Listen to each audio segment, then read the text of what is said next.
Welcome to Woman's Essence magazine for and about powerful women. Woman's Essence magazine takes pride in inviting women who overcame obstacles while achieving their goals. And today we have Brittni Clemons, who is the CEO and founder of Be Essentials Vending. She's here today to share her story, how she overcame obstacles on her own and had success with her business. Brittni, thank you for being here with us.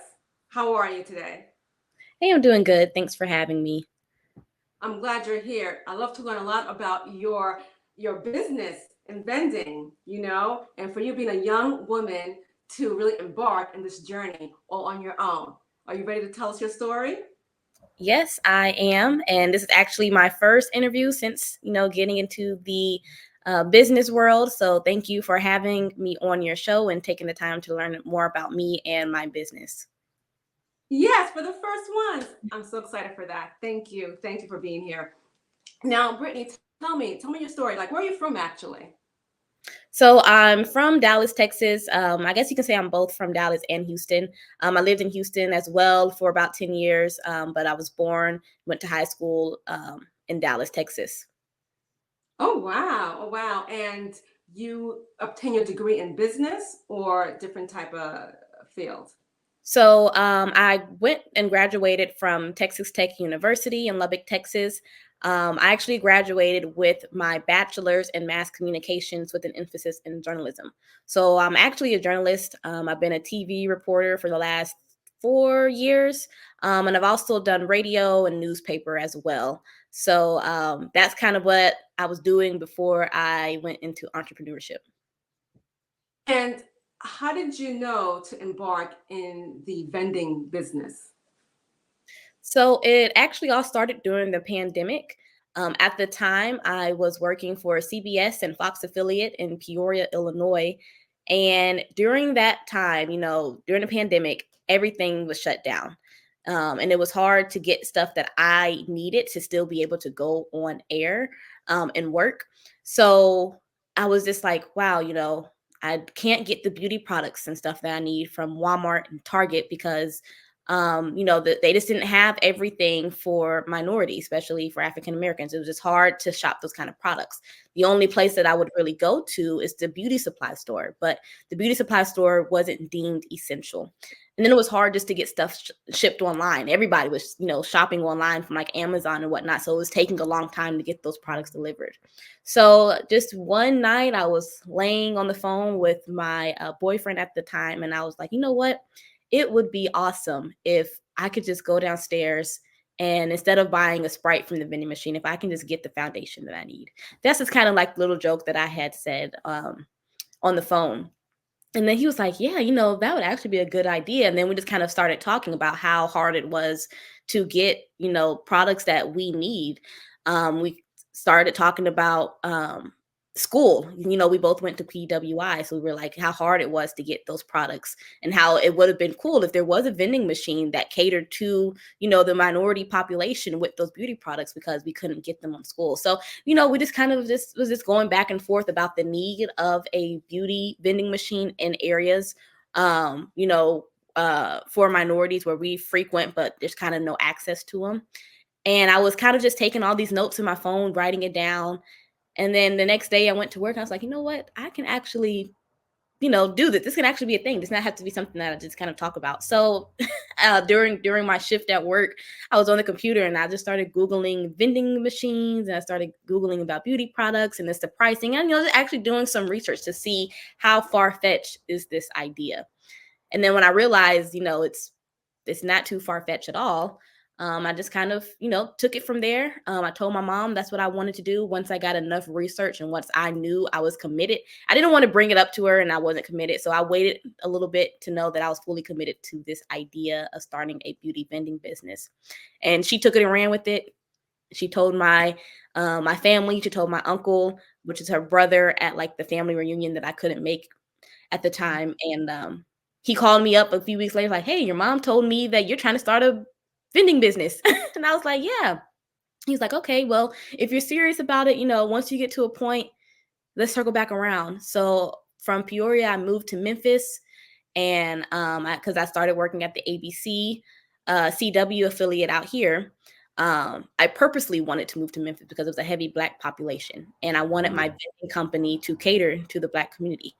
So I purposely wanted to move here. I ended up getting a job here, moved here. They gave me a pretty big bonus check to move. So as soon as I got into Memphis and I got that bonus check, I purchased my machine, got my LLC. I just did everything. I just did. Well, I was like, well, I have the money. Let me at least start putting some money into this business to get the idea going. And then once I did all that, I circled back around to my uncle. I was like, hey, I'm still serious about it. Like, are you still, you still on board? He was like, yeah. He's like, get a pitch deck together and be ready to pitch it to me and my friends. They're both investors. They invest in other small businesses, and this is what they do. So be ready to pitch to them.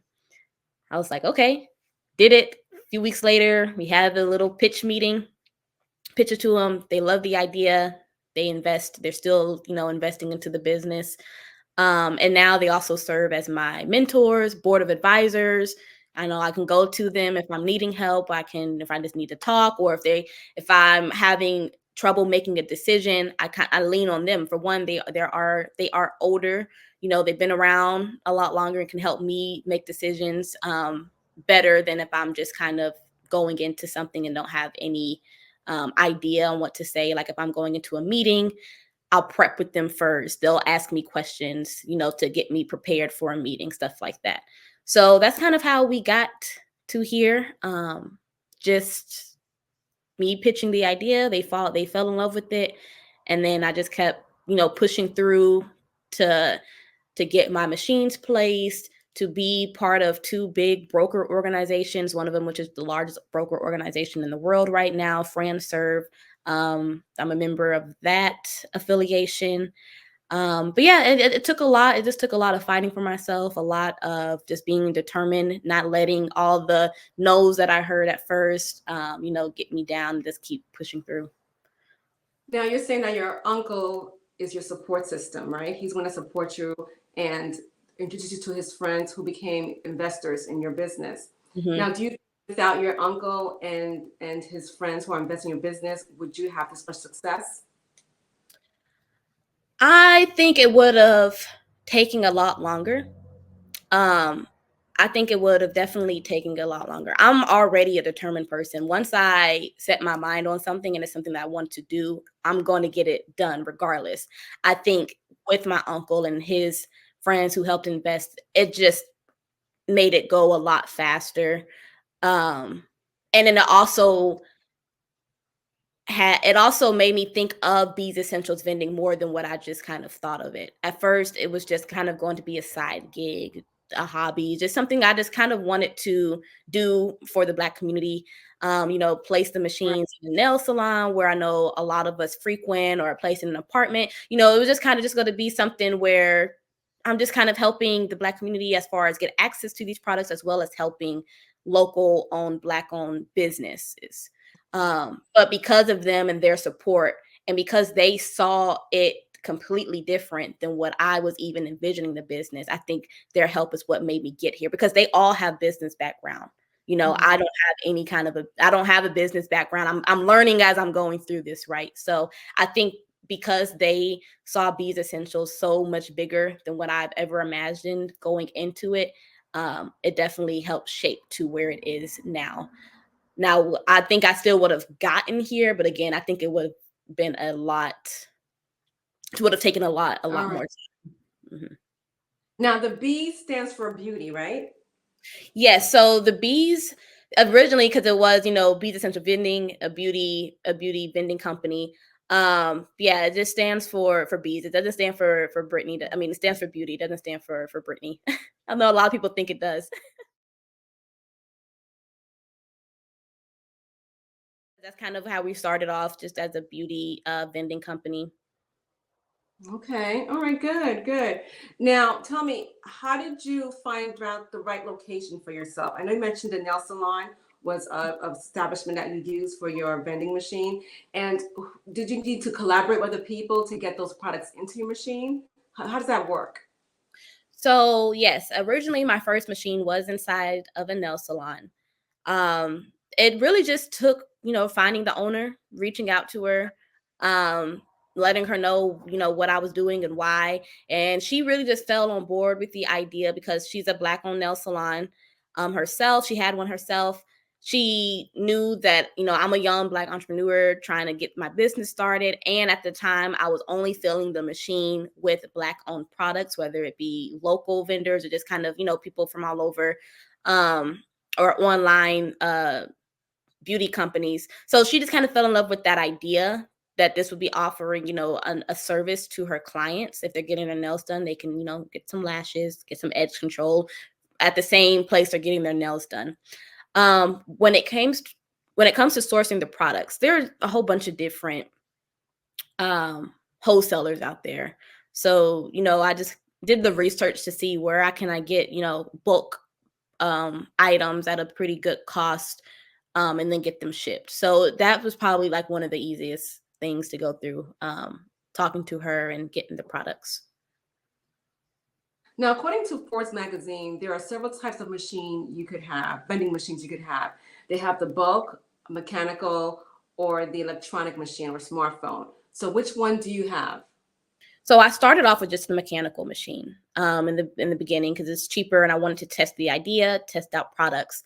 And then eventually I transitioned over into the electronic vending or the smart kiosk, as they're also called too sometimes. So that's what I have now. And I also sell those too. So I sell the smart vending machines or the smart kiosks.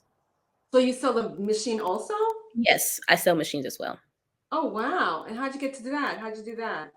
I partnered with the manufacturer that made my first two machines. Told them what I was trying to do, and we kind of just got it set up. They're already a manufacturer, so they partner with other businesses to sell, Oh, the machines. I just kind of had to go through my own process with them to get set up as one of their distributors. And then, whatever design. So like for my Bees Essentials design, they already have that in their system. So no other company that's trying to look for a manufacturer can't go to them and say, I want to do this style. Same if I sell a machine. So people, they can either buy a Bees Essentials branded machine if they're going oh. to franchise, or they can get their own machine customized. So I can design the machine with their own logo, their own color, their own brand name, and then, give them a machine and they can start their own vending business under their own brand. Once their design is already in the system, nobody else can go and try to mock their design for their machine if they're going through that manufacturer. So Be Essentials is a franchise, It's a franchise, and we're also a retailer. a retailer. Wow. So if someone wants to start their own business, instead of creating their own from scratch, they just could contact someone like you and say they want a franchise. Yeah. Yeah. So they don't want to start from scratch. They don't want their own branded machine. Then yes, then they say, okay, I want a franchise. And if they want a franchise, we'll give them Beads Essentials branded machine, but we also give them the support. So they're not doing it on their own. We're helping them find locations for the machine. We're connecting them to products that they need so they can purchase their products. We're doing coaching, on how to, pitch to different companies on getting your machines placed. We're giving them help on software, on how to work the machine.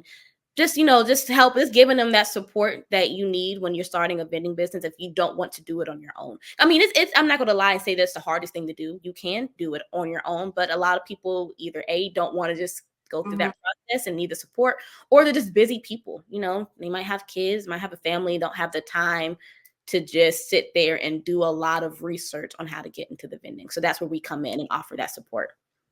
And what's the total cost a person would need to begin this franchise with Be Essentials? The starting cost is 20K. 20,000, and that includes everything, even the products? Yeah, no. So yes and no.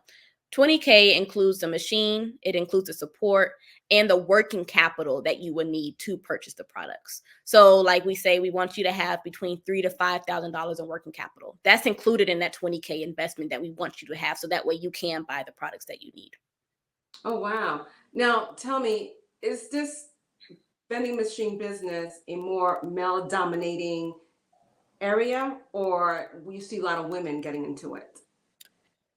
So yes, it's male dominating just because I am the only for these organizations I'm with. I'm gonna say, and I'm not gonna say in the world because I don't know, but at least for the two, one of the two largest broker affiliations that I'm with, I am the only Black woman um franchiser in vending. There are three other companies, male owned, at least for these organizations. So I would say yes, it is a male dominated industry. Even when you see who's getting into vending, when you do the research, it is a lot of males that are getting into. Now, I'm not saying that the wives aren't helping out in the business or whatever, but it is male dominated. Even with the clients that I'm seeing that's coming in to speak about vending with me, and they see my company, Mm-hmm.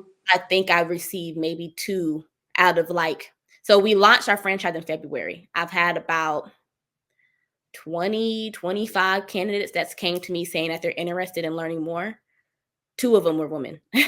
Oh, The wow. other were males, and at least three of them saying that they're trying to get something for their wives. So even if it is the woman, wants to do it, their husbands are talking to them. Oh, The wow. husband is the one setting it up for them.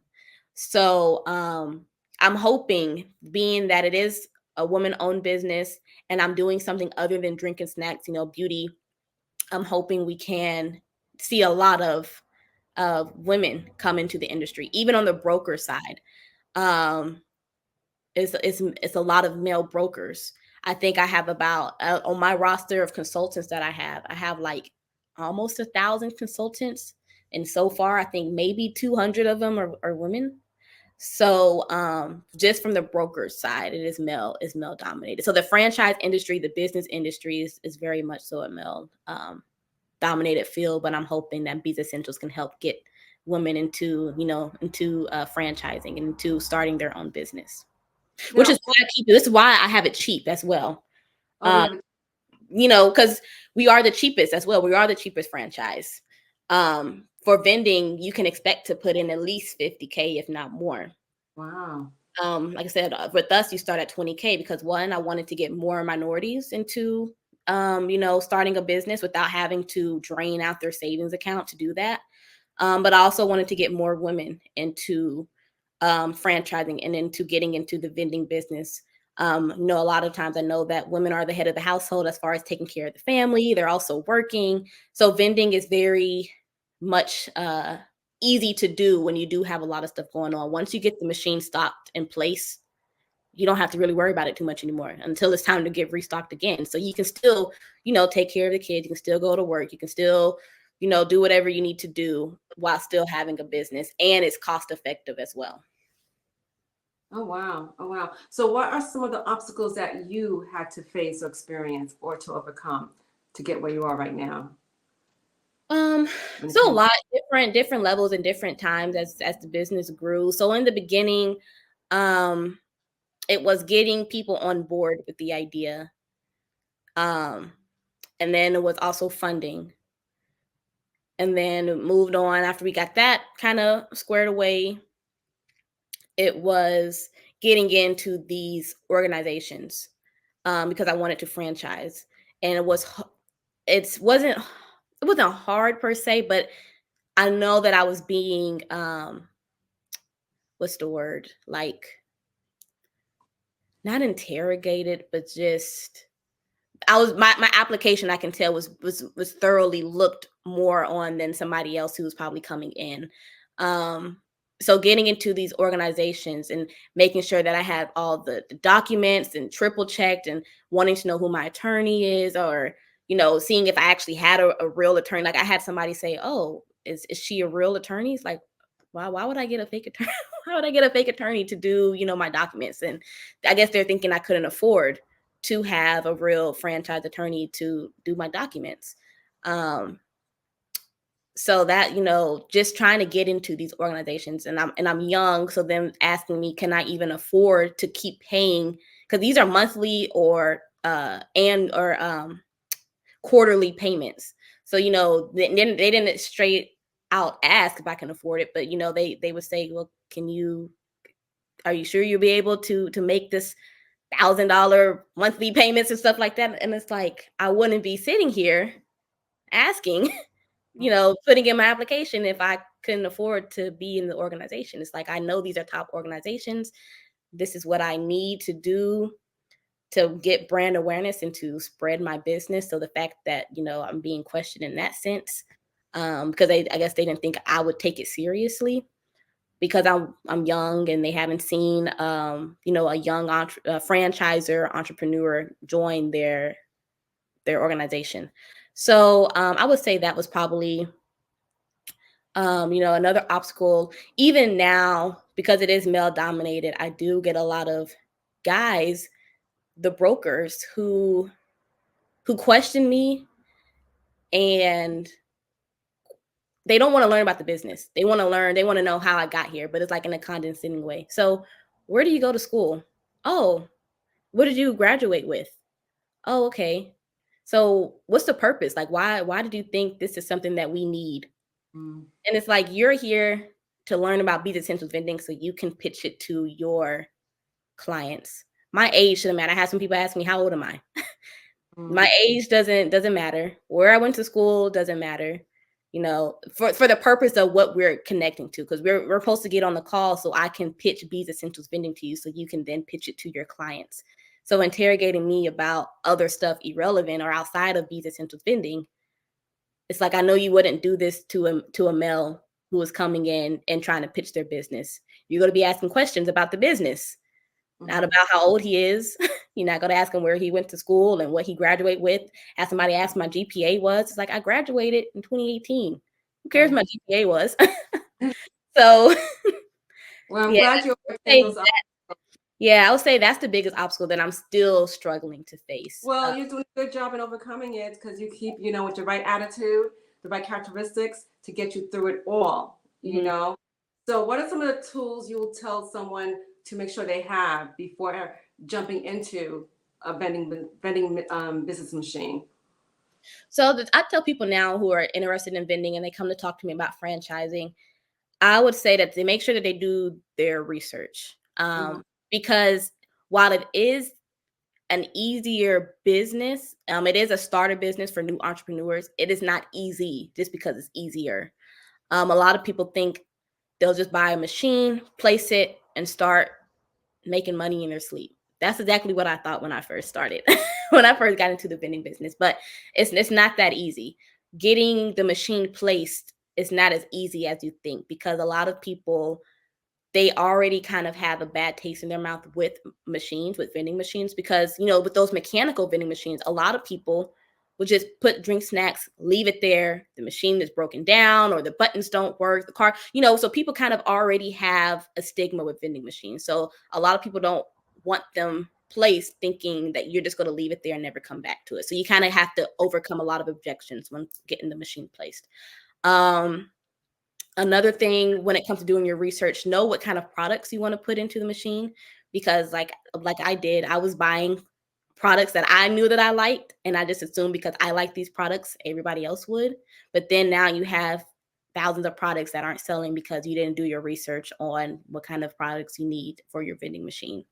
You still need to do a market analysis like you would with any other business, and have a target audience, especially if you're going to do something outside of drink and snacks. Um, because if you are placing, like I have somebody who's thinking about placing a vending machine in a town in Texas, but it's a small town with the average age 45. So it's like that a machine wouldn't do well at that in that area, because it's an older population. Older people typically aren't going to shop from a vending machine. They're just not going to play with it. They're not, they're kind of already stuck in their ways. They'd rather just go inside the store and get what they need. So you need to know, you want to put machines, especially the smart kiosks and retail vending, you want to put in an area where there is, younger people. I'll say anywhere between 45 and younger. 40, really 40 or younger. You want to put these kind of machines in, because those are your customers. It's not going to be older people. They're just not going to do that. Um, I would say that's market research, knowing your target audience, knowing what kind of products you want to have, and being okay with getting no's, because it's going to be rare that your first location is going to tell you yes. You probably hear 40 no's before you get one yes. How And many? Where you got your location? A lot. I can't even remember. Maybe at least 50, because I was calling all over. I was But calling you by everywhere. yourself. You didn't hire an assistant. You didn't hire anyone. It So was all of you on your own. I was calling all day. I'm sending emails. At the time I was still working. So in between, like during my, like while I'm working, like let's say I had it, because I'm a former journalist. So if I had an interview at 2 o'clock, I'll wake up early, make some calls. After my interview, I'll make some calls, or I'm checking emails. So Wow. I was simultaneously working and trying to get the machines placed. For Um, you. so yes, people have to be okay with hearing no in this industry for sure, because not everybody's going to want a machine, and you got to tell them why they need it. You got to really have to persuade You them. have to be resilient to keep going with, no matter how many no's you get. You're resilient, and your peer-to-peer is very resilient. All right. I just want to thank you, Brittni, for being here with us today for this time of learning about what you've done, what you accomplished yourself. And I'm really excited for the future for you. And you're going to do great things, big things. All right. Now, before we end this interview, I would love for you to share one of your favorite quotes, all right, where people are watching us now. And hopefully the quote will inspire them like it inspired you to do what you did during the pandemic. Your vending machine was born during the pandemic, and that is a big challenge in itself, right? So Yeah. what is one of the quotes that you kept in your mind to keep you going to achieve that success? So what I say to myself almost every day is, if it was easy, everybody would be doing it. I know it's short and simple, but that's really what I have to tell myself. If it was easy, everybody would do it, because not everybody's doing it, because it's hard to get up every day and be determined enough to push through to get what you want, to reach your goals. So if it was just so easy, everybody would do it. We'll see all kinds of beats essentials like vending machines everywhere, and we don't do it, we don't see it. So it's a short simple quote. Now, what is the one thing you wish you would have done differently? The Or if one there is anything you would have done differently? Nothing. Oh, Nothing. good. It's because I'm not a regretful person. uh, Good. I'm just, whatever happens, happens, and you got to take and learn from everything. So even though I have made mistakes, I'm not saying I haven't made any mistakes. I definitely made a lot of them, But but learn some. I learn from them, and I can tell other people what not to do. So yeah, there's nothing that I would have done differently, because if I would have done it differently, who said I would have been here? Maybe I wouldn't have been at this stage if I'd done something differently. Well, again, thank you for being on our platform. And I'm so glad we're the first one. Yes. Excited to have us ask you questions and pick your brain. So thank you so much. And again, I do see great things for you in the future, and please, hopefully, I like to invite you to come back so I can hear more of the great things you're doing. And before you go, can you please tell us how many vending machines do you have? Be essential that you have? So company owned, I have two. Two. All right. And so far, how many people have you helped start their own franchise in this? So I'm still in the process. It's about a 90-day process. So being that we started in February, I'm still getting people through our process. I'm hoping within, like, somebody right now that we have, he seems pretty close. So I'm hoping, by the end of the summer we have our first one. But it's about a 90-day onboarding process, and it could take even longer depending on people's finances or just personal situation on completing the tasks that I need them to complete, or what stage that they're coming in at. Because some people have came in and they already have an LLC, they're kind of already business minded, and then we have some people who doesn't have anything, and kind of needs to be walked through a little bit more. So it's about 90 days. It's take a little bit shorter or fewer, but I'm hoping by the end of the summer we'll have our first one. And one more thing, the last one, I promise. How is B Essentials Vending helping or making an impact in underserved communities? So our two machines in Memphis, Tennessee, they are outside of a beauty supply store. So we're selling beauty products. It's placed outside, so it's 24/7. When the beauty supply store closes at 8 o'clock or on Sundays, people come and shop from our machine and get what they need. Another thing, Bees Essentials, as we continue to grow, we'll also have other 24-hour vending machine. So it won't just be beauty. Franchise partners, they can come in and pick whatever retail category that they want. So I have somebody who wants to do pet supplies. I have another person who wants to Oh, do that's more too. Pet supplies. wants to do auto care supplies. So we'll be placing our machines outside, similar to Redbox. So that way these products are accessible 24/7, even if another pandemic were to happen. Hopefully nothing like that ever happens Oh, again. don't wish that. Let's just say, something similar would have happened, even if stores closed or have changed hours, Bees Essentials Vending is 24/7, and we have those essential products that people need. Another thing on how we're helping people is through our consignment program. We help small minority-owned businesses get some attention on their products by placing them into our machines. As we continue to grow and we get more machines placed, they can possibly, they can be in Memphis and have products in Houston or in Ohio, because we'll place their products in the machines or wherever our machines are located. So that's something I'm excited about once we get a lot more machines out there placing, some small businesses placing their products in the machines as well. Look at that, young and thinking about the Black community and helping other Black business owners to get out there too, collaborating with them. That is awesome. And you're doing it at a young age. I'm happy for you and excited for you, and all the good things are yet to come for you, And I don't think you're not the one that goes in there and put the products in the machines, do you? Or you hire somebody to do that for you? Well, for the company-owned machines, yes, I do. I fill them up.